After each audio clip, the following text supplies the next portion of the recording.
साथियों नमस्कार। जैसा कि आप सब जानते हैं, आज भारतीय जनता पार्टी का स्थापना दिवस है। 6 अप्रैल 1980 को भारतीय जनता पार्टी का स्थापना हुआ था और आज हमारे साथ भारतीय जनता पार्टी से पूर्व जनसंघ और जनता पार्टी से जुड़े सलेमपुर के कद्दावर नेता अशोक पांडे जी हैं। तो आज हम जानेंगे कि क्या ऐसी जरूरतें थी कि जनसंघ को जनता पार्टी और जनता पार्टी से भारतीय जनता पार्टी में लाया गया। नमस्कार। नमस्कार भाई साहब। सबसे पहले तो मैं आपके भारत न्यूज चैनल के दर्शकों को हार्दिक शुभकामनाएं और बधाई देता हूं। जब आपने बहुत अच्छा प्रश्न किया कि भारतीय जनसंघ और फिर जनता पार्टी और फिर भारतीय जनता पार्टी, क्योंकि बहुत लंबा इसका इतिहास रहा है।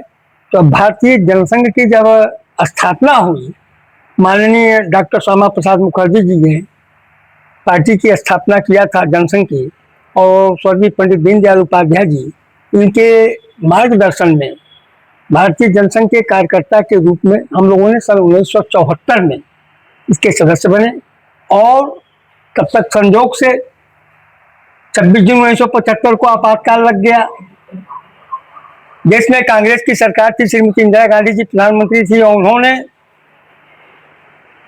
जयप्रकाश नारायण जी सहित, लोहिया जी सहित, जयदार फर्नांडीज, मधुरी, मैं, तमाम ऐसे कद्दावर नेता, अटल बिहारी वाजपेयी, लाल कृष्ण आडवाणी, जितने भी देश के शीर्षस्थ नेता थे, सबको इमरजेंसी लगा करके उनको जेल के शिक्षों में डाल दिया गया।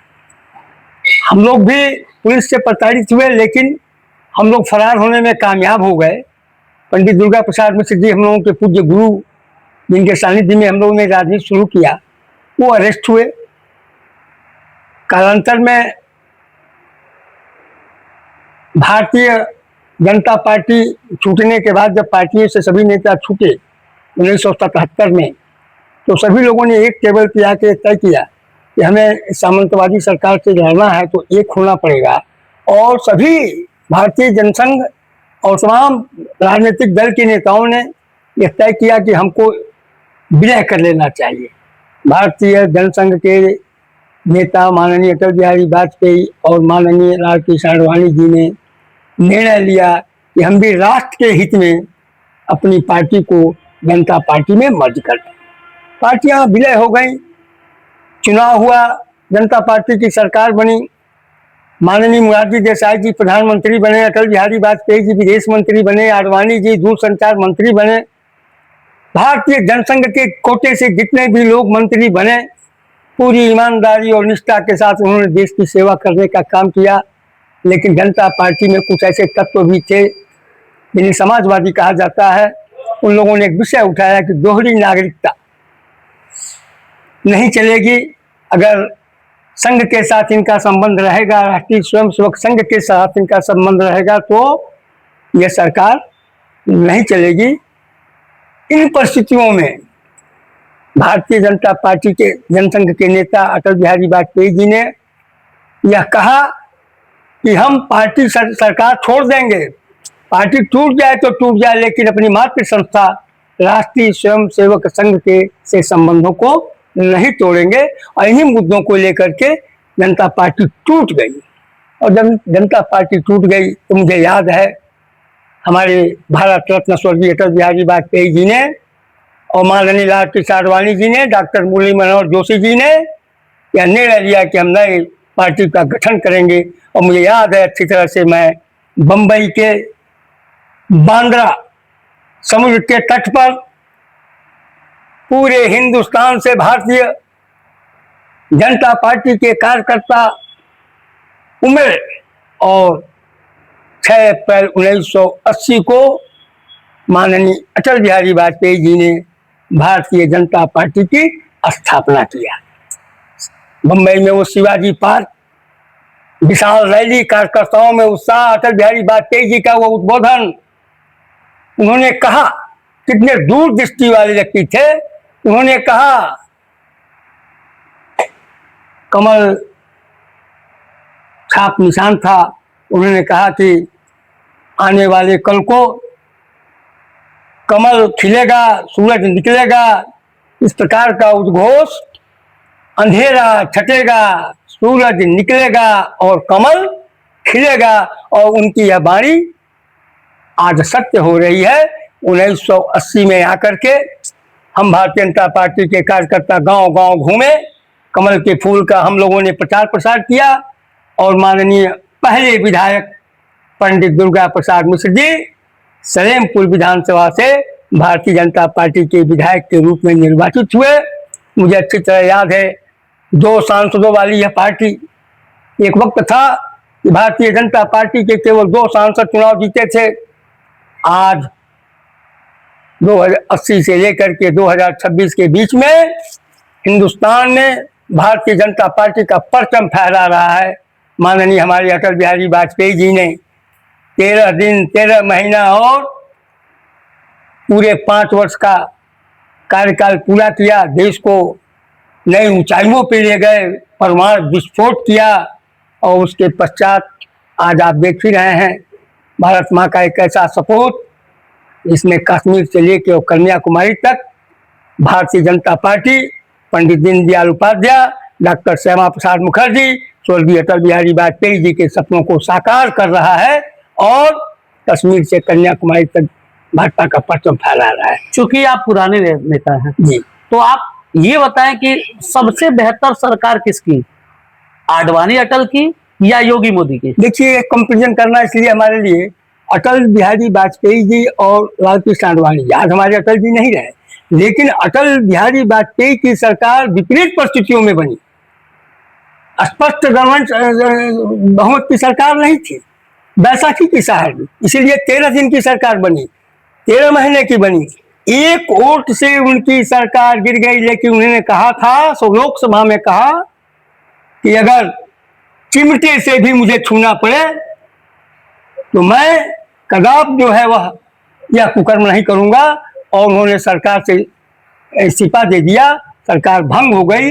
ऐसे चरित्र के नेता स्वर्गीय अटल बिहारी वाजपेयी जी थे, चाहते तो अपनी सरकार बचा लेते, एक सांसद को मैनेज करना कौन सी बड़ी बात थी, लेकिन कहा नहीं, हम पुनः जनता के बीच में जाएंगे और जनता का जनादेश लेंगे, और उन्हें सरकार बनाने से इनकार कर दिया। तो अटल बिहारी वाजपेयी जी विपरीत परिस्थितियों में उन्होंने देश का नेतृत्व किया, और माननीय मोदी जी आज बदलती राजनीतिक परिस्थितियों में बहुत अच्छा काम कर रहे हैं, पंडित जी के सपनों को पूरा कर रहे हैं, अटल जी के सपनों को पूरा कर रहे हैं। तो हम कंपेरिजन इस मामले में नहीं करेंगे, आप तो जानते ही हैं। भाजपा को शुरू से ही सवरणों की पार्टी के हिसाब से देखा गया है, लेकिन आज एक वर्ग उनसे विशेष रूप से नाराज है मोदी जी से, इसका मुख्य कारण क्या है? ऐसा नहीं है, आपको अच्छी तरह याद होगा, जब हम लोग आए, हम लोग विद्यार्थी परिषद में भी काम किए हैं, एक ही नारा हम लोग लगाते थे, हर हाथ को काम, हर खेत को पानी, और भारतीय जनसंघ की दीपक है निशानी। इस नारे के साथ हम लोग गांव गांव घूमते थे, और गांव में उस वक्त कांग्रेस का बोलबाल था, लेकिन हम लोगों का दृढ़ संकल्प था कि आने वाला दिन एक ना एक दिन हम अपने सपनों को साकार करेंगे। ऐसा नहीं है कि भारतीय जनता पार्टी, आपने क्या सवाल किया अभी? हमने पूछा कि एक विशेष वर्ग, हाँ, सवर्ण जो है, वो इस समय मोदी जी से खासा नाराज चल रहे हैं, इसका कारण क्या है? ऐसा नहीं है, ब्राह्मण, बनिया, ठाकुर, ये पार्टी को पहले से लोग कहते थे कि ये पार्टी ब्राह्मणों की है, बनियों की है, ठाकुरों की है, लेकिन जब से मोदी जी आए, उन्होंने सबका साथ, सबका विकास, सबका प्रयास, इस ध्येय के साथ उन्होंने समाज के प्रत्येक तबके को कुछ ना कुछ दिया। समाज का कोई ऐसा अंग नहीं है जिनको मोदी जी के इन योजनाओं का लाभ न मिला। उन्होंने जात देखकर, धर्म और पंथ देखकर के ऐसा कोई काम नहीं किया। वह गरीबों के लिए, मजलूमों के लिए, जिनके पास कोई संसाधन नहीं है, उनके लिए बिना किसी धर्म के भेदभाव के, बिना किसी जाति के भेदभाव के, आज मुसलमान जितनी योजनाएं माननीय मोदी जी चला रहे हैं, उनमें हर योजनाओं का सीधा सीधा लाभ मुसलमानों को मिल रहा है। कोई किसी प्रकार का भेदभाव नहीं है, सर्वाधिक लाभ मुसलमानों को मिल रहा है। उन्होंने मुसलमानों के हित में बहुत से कानून बनाए। आपको याद होगा, हमारी मुस्लिम बेटियां, बहनें तलाक की वजह से, हलाला की वजह से कितनी उत्पीड़न होता था, उन्होंने उसको महसूस किया और 3 तलाक जैसे कानून को उन्होंने बनाया। आज हमारी बेटियां, हमारी बहनें, हमारी मुस्लिम बहनें मोदी जी को कोटि कोटि धन्यवाद दे रही हैं।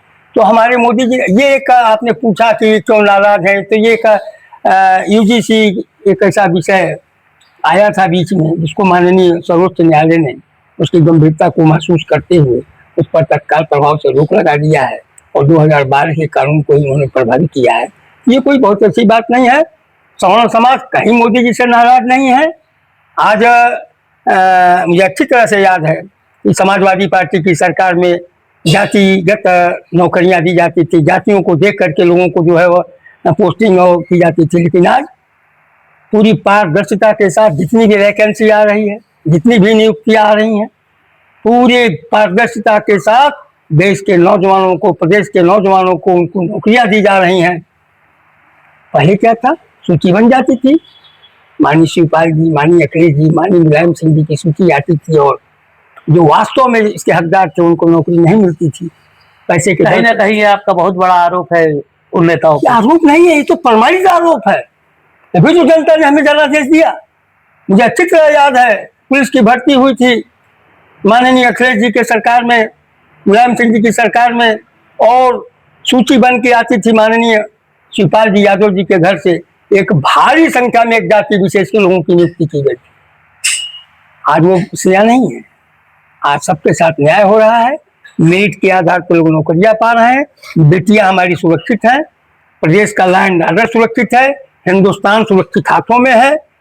योगी जी, मोदी जी या अमित शाह जी पर देश की जनता ने विश्वास किया है। हमारे उत्तर प्रदेश के मुख्यमंत्री, यशस्वी मुख्यमंत्री जी ने जीरो टॉलरेंस की नीति को अपनाते हुए आज पूरे उत्तर प्रदेश से माफिया राज का सफाया किया है। किसी की मजाल जो गरीबों की जमीन को हड़प ले?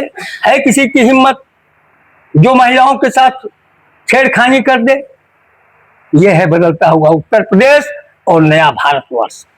एज ए कार्यकर्ता, जब सदन में खड़े होकर अटल बिहारी वाजपेयी जी ने इस्तीफा देने से पहले अपना वो छोटा सा अभिभाषण दिया था उन चंद सीटों को लेके, तो एक कार्यकर्ता के मन में उस समय क्या भाव आए थे? कार्यकर्ता के मन में तो ये भाव था कि एक अवसर मिला है माननीय अटल जी को। हम जैसे कार्यकर्ता ये मान के चलते थे कि मैनेज कर लेना चाहिए कहीं ना कहीं से, ठीक। लेकिन अटल जी अपने वचन के पक्के थे। वो राजनीति को में शुचिता लाना चाहते थे। वो भ्रष्टाचार से या बेईमानी के या दल बदल करा करके सरकार नहीं बनाना चाहते थे। उनके अंदर नैतिकता थी और उन्होंने उस कुर्सी को त्यागना अच्छा समझा, बशर्ते की खरीद फरोख्त ये अटल बिहारी वाजपेयी जी की महानता थी।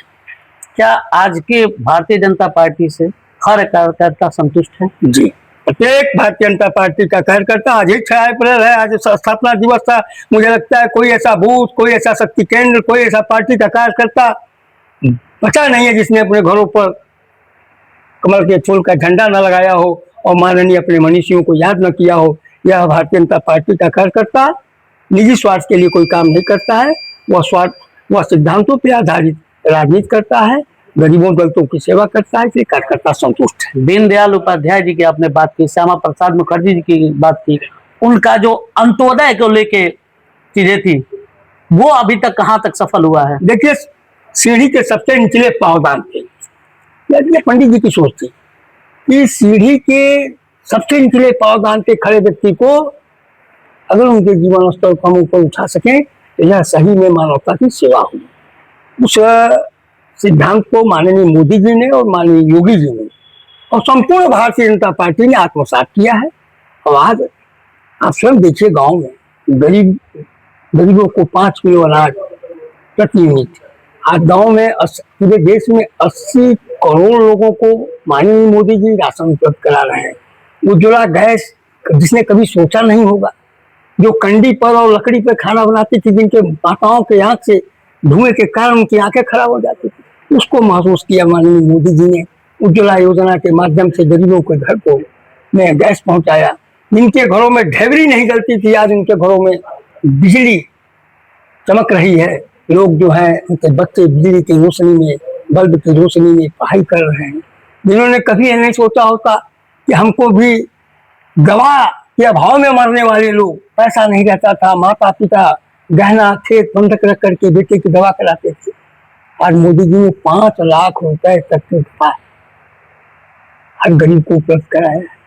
आज सड़कें हैं, आज एयरपोर्ट है, आज एम्स है, मेडिकल कॉलेज है, चारों तरफ विकास की गंगा बह रही है। आप अपने ही सलेमपुर लोकसभा में मैं राजनीति करता हूँ, विधानसभा में करता हूँ, सलेमपुर विधानसभा में ही देख लीजिए, लोकसभा में देख लीजिए, तो आज चौड़ी चौड़ी 4 लेन 6 लेन की सड़कें बन रही हैं, चमक रही हैं, लोगों को रोजगार मिल रहा है, चट्टे चौराहे पर लोगों को रोजगार मिल रहा है।